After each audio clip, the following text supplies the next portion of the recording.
Magandang hapon sa inyong lahat. Ito po si Herbert Curia, author promoter ng Bible Lights Promotions. Kakibat ang ating pananalig sa ating banal na Panginoon Diyos, banal na Panginoon Kristo, at gabay ng kaliwanagan ni Banal na Santa Maria ay ating po binabahagi sa inyo sa linggong ito. Ang mensahe ng ating banal na Panginoon Diyos. Ang tema ng mensahe ng ating banal na Panginoon Diyos ay magabayan ng simbahan at kapamalaan para sa Diyos. Yan. Ngayon, ibabasahin ko po sa inyo ang mga mensaheng ito mula doon sa Bagong Tipan ng mabuting balita ng paghahari ng ating banal na Panginoon Diyos. At ayon po dito sa mga taga-Epeso, Kabanata 3, talatang 20 hanggang 21. Ito po ang mensahe.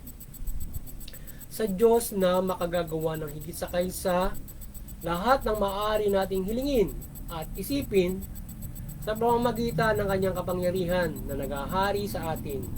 Sumasa kanya ang kapurihan sa pamamagitan ng Iglesia ni Kristo Jesus magpakailanman. Patuloy po natin sa mga taga-Epeso, Kabanata 1, talatang 22 hanggang 23. Ito po ang mensahe. Kaya nasa ilalim ng kapangyarihan ni Kristo ang lahat ng paghahari, kapamalaan, kapangyarihan at pamunuan. Higit ang kanyang pangalan kaysa lahat ng pangalan, hindi lamang sa panahon ito kundi sa darating. Ipinailalim ng Diyos sa kapangyarihan ni Kristo ang lahat ng bagay at siya ang ginawang ulo ng Iglesia. Ito ang katawan ni Kristo, ang kapuspusan niya na mupuspos sa lahat. Patuloy po natin. Kaya Apostol San Juan, Kabanata 14, talatang 6, ito po ang mensahe. Sumagot si Jesus, ako ang daan, ang katotohanan at ang buhay, walang makapupunta sa Ama kundi sa pamamagitan ko. Patuloy po natin sa mga taga-Roma, Kabanata 13, talatang 1. Ito po ang mensahe. Ang bawat tao ay pasakop sa mga pinuno ng pamahalaan sapagkat walang pamahalang hindi mula sa Diyos at ang mga pamahalang umiiral ay itinatag ng Diyos. Patuloy po natin sa kay Apostol Tito, Kabanata 3, talatang 1 hanggang 2. Ito po ang mensahe. Paalalahanan mo silang pasakop sa mga pinuno at mga may kapangyarihan. Sundin ang mga ito at maging handa sa paggawa ng mabuti. Pabuhalan mo silang magsalita ng masama kanino man. Kailangan sila ay maging maunawain, mahinahon at may ibigin sa kapayapaan. Ito po ang mensahe at salita ng ating banal na Panginoon Diyos sa ating pagbahagi ng mabuting balita dito sa Bible Lives Promotions. Ating po pasalamatan ng ating banal na Panginoon Diyos. Maraming salamat sa ating banal na Panginoon Diyos at ngayon ay paliliwanag ko po sa inyo ang mga mensahe tungkol sa tema na magabayan ng simbahan at kapamalaan para sa Diyos.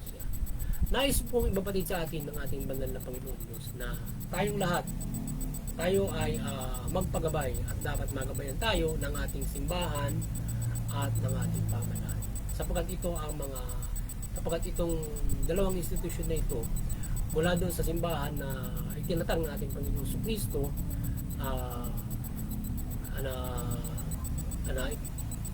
itinatag ng Diyos sa pamamagitan ng banal na Panginoon Kristo ay siyang aakay sa atin para sa ating kaligtasan spiritual. O mula doon dito ay dito natin kinikilala ang paghahari ng ating banal na Panginoon Kristo at pananampalataya natin sa ating banal na Panginoon Diyos. Yun naman sa kapamalaan ay ito ay ginawa rin ng Diyos para tayo ay gabay naman do sa authority na nagbigay dito in force para tayo ay sumunod sa mabuti na tayo ay maaaring siyempre tayo ay perasahan na didisiplinahin kung tayo ay hindi gumagawa ng mabuti base doon sa tuntunin ng pamahalaan. Ngayon doon sa tuntunin at saka doon sa aral na binibigay naman ng at mabuting balita o ng ating simbahan o ng Panginoon Diyos na ginagabay din na tayo ay susunod nga diyan sa pamahalaan na yan. Pangalawa, yung tayo ay yung mabuting balita ay ito nga ay iniaaral ng ating simbahan. So simbahan ang simbahan ay kung saan ang siyempre ang pagtalaga ng Panginoon Kristo, so nabuhay ng simbahan siya ang pinakang pulong saserdote ika nga para Santo Papa noon. Siya yung ulo ng simbahan. So kaya sinasabing katawan niya yung simbahan, kasi tayong composition, tayo yung simbahan.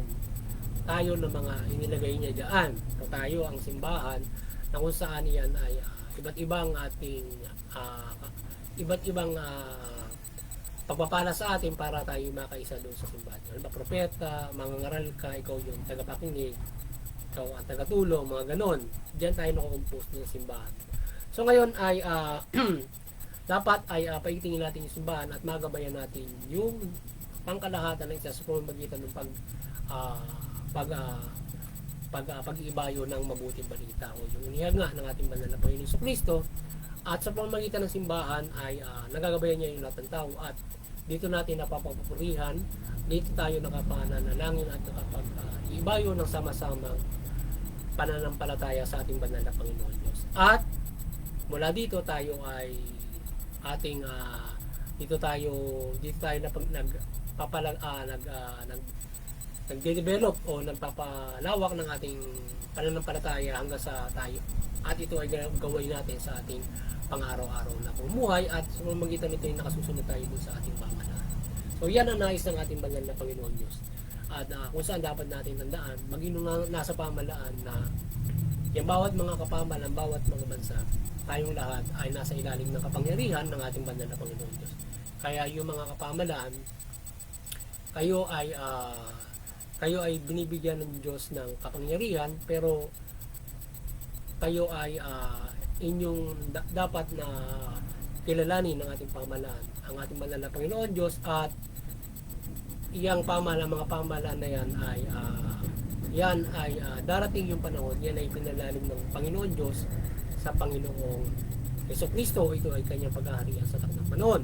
Gayunman, sa government is a universal for everyone, so dapat yung pamahalaan ay mamahala ito ng mabuti bilang gabay ng ating banal na Panginoon Diyos na itinalaga kayo dyan o gumawa ng pamahalaan. So generally ay yung pamahalaan ay ito ay pamahalaanan ito ng mabuti yung lahat.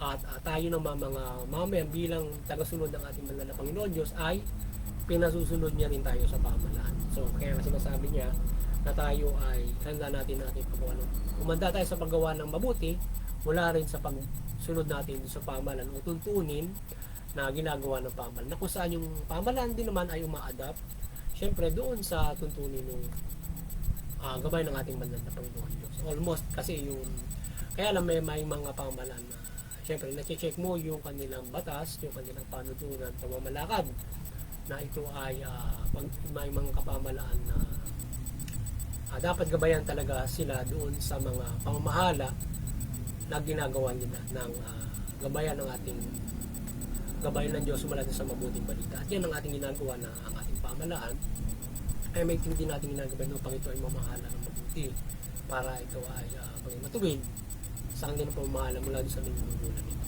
At yung mga pagpapatupad na ginagawa nito, yan, na ito ay dapat ito ay matuwid at ito ay hindi ito sumasalungat sa ating banal na Panginoon Diyos. Yan.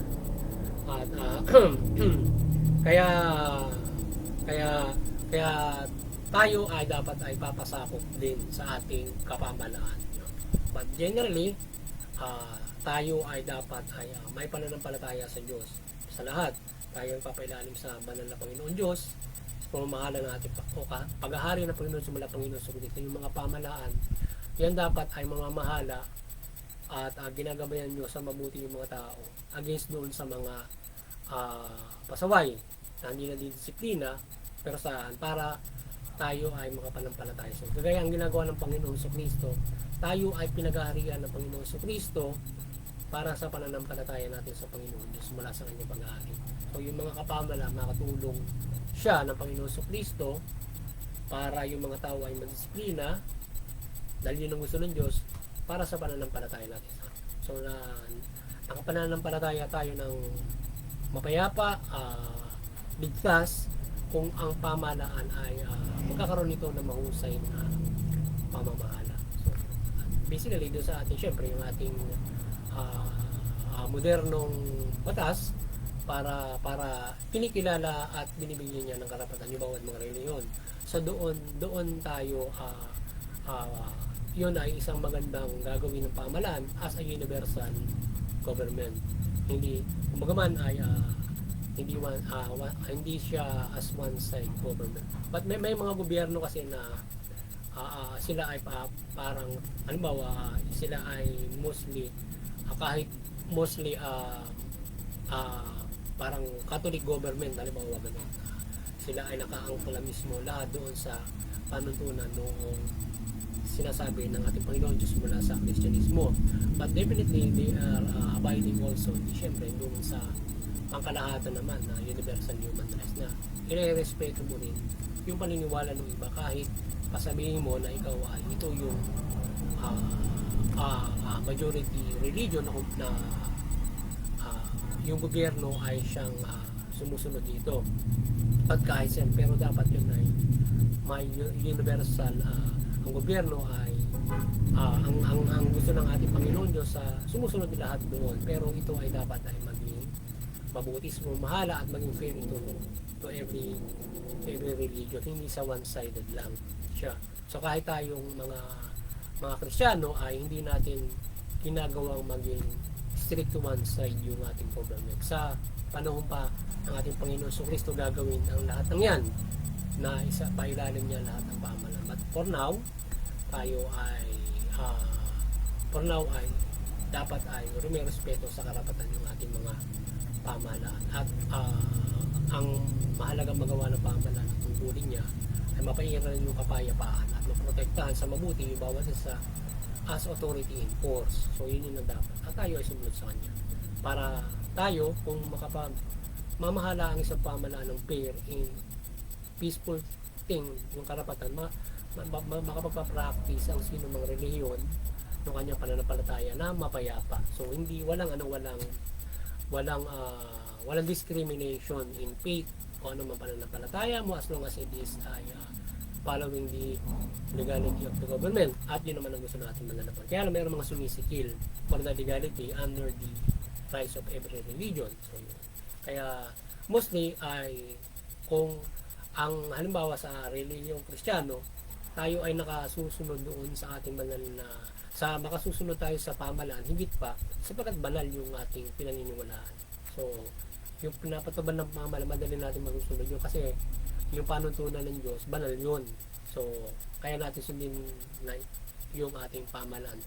Bagamat may mga panuntunan, yung pamahalaan na nakalalabag doon sa paniniwala halimbawa ng Kristiyano. So may mga raw naman mga batas na pwede mo namang hindi sundin na hindi mo naman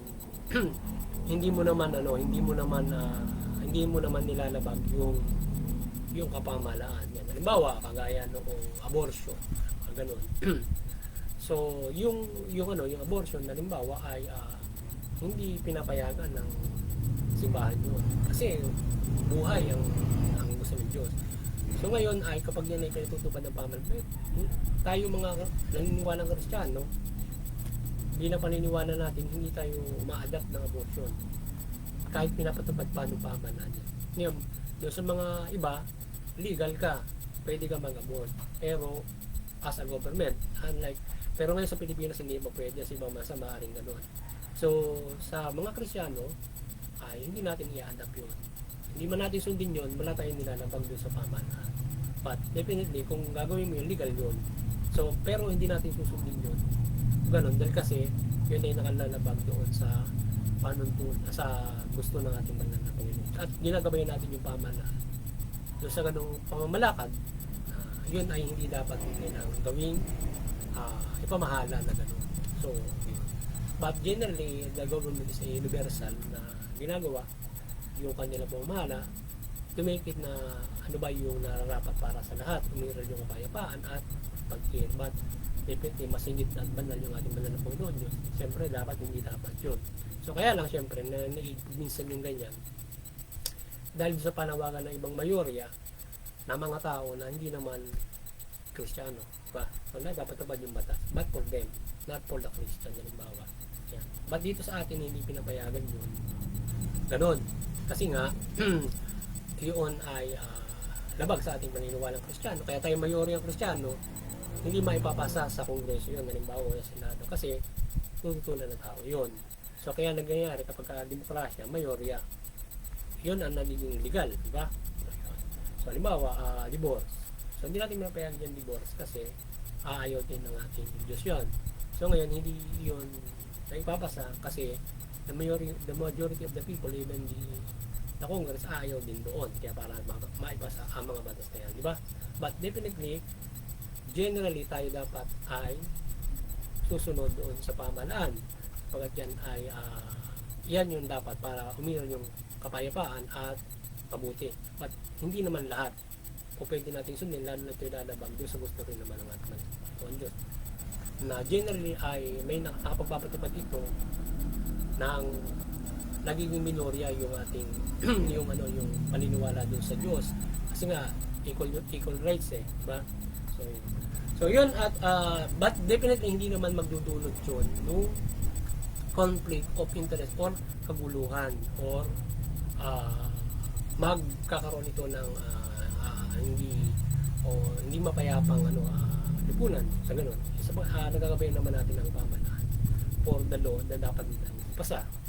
But not abiding it is hindi naman gagawa ng kaguluhan. Hindi naman parang hindi naman tayo parang lumalabag na as in papatay ka ng tao, diba?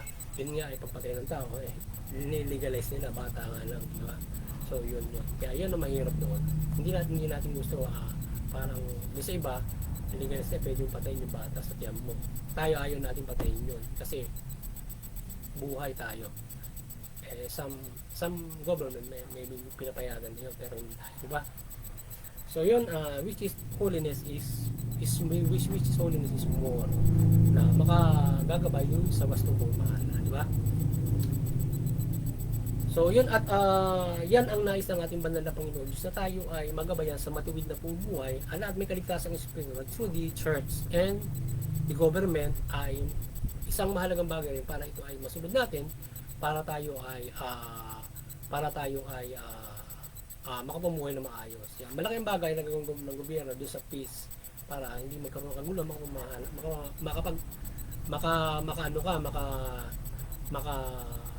makapanampalataya ka na mabuti. Pero ngayon, doon nga sa binigyan natin example for how to abide in that at umiibabaw pa rin yung ating holiness.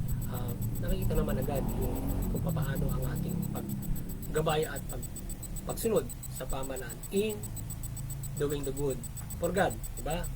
Yun.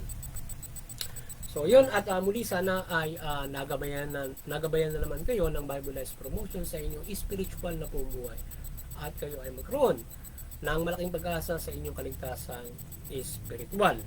At muli sana ay nagabayan na naman tayo ng Banal na Santa Maria. Patuloy tayong gabayan ng Banal na Santa Maria. Tayo na nampalataya sa Panginoon Diyos, Panginoon Kristo at Banal na Santa Maria nang gabayan tayo ng kaliwanagan sa ating pagbabahaging ito at maliwanagan kayo at talimahin ng mabuting balita. Yan at kayo ay magkaroon ng malaking pag-asa sa inyong kaligtasan spiritual. Ngayon gabayan tayo ng paghihimala, milagro ng kaliwanagan ng Panginoon Diyos. Tayo ay ginagabayan niya sa lahat ng bagay sa ating pagtalima ng mabuting balita o sa ating pamumuhay ngayon. At hindi sa lahat kung tayo ngayon nananampalataya, tayo patuloy niyang gagabayan sa iba't ibang pamamaraan at maging doon sa mga ganitong klase ng mga kung tayo nagagabayan ng himala ng mga ganito para tayo ay magkaroon ng pag-asa, dagdag ng sa ating pananampalataya para lalo tayong umigting ang ating pananampalataya. Ngayon man ay itong inihayag na ito ng mabuting balita, ito ay higit na makapangyarihan at himala na dapat nating sa buhay na ating dapat na gawin. Yan. But from that ay marami tayong gabay pang Panginoon Diyos sa ating buhay.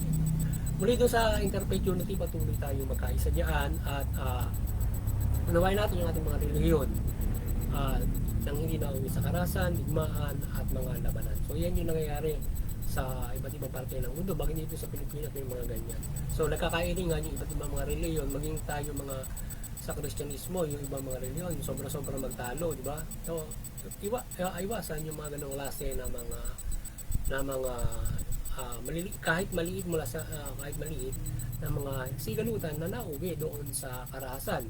At yung iba mga nadigmaan o extremity o extreme, yung mga ganon. So doon naman sa sa CBCP Vatican Church, kayo ay maliwanagan ng ating banal na Santa Maria, Panginoon Diyos, Panginoon Jesucristo, at kayo ay patuloy nyong pagbuklorin yung sangkatauhan sa pananampalataya sa ating Panginoon Diyos, Panginoon Jesucristo, at mabuting balita. At sa ating munting kakayanan sa pagbabahagi ng Bible Life Promotions ay patuloy tayo na ng palataya ng paggabay ng Panginoon Diyos, Panginoon Jesucristo, pagsugo at paggabay ng kaliwanagan ng Banal na Santa Maria, at patuloy natin pagbuklorin ng sangkatauhan sa pananampalataya sa Panginoon Diyos mula Panginoong Jesucristo at mabuting balita na kanyang inihayag mula sa mabuting balita ng kanyang inihayag. At sa mga kapamalaan, maliwanagan kayo ng Banal na Santa Maria at mahala kayo ng mabuting, matuwid, makatarungan. Tugunin nyo yung karapatan ng tao. At ang lahat ay magabayan sa pagsunod sa ating pamahalaan. So magandang hapon sa inyo lahat at God bless you all.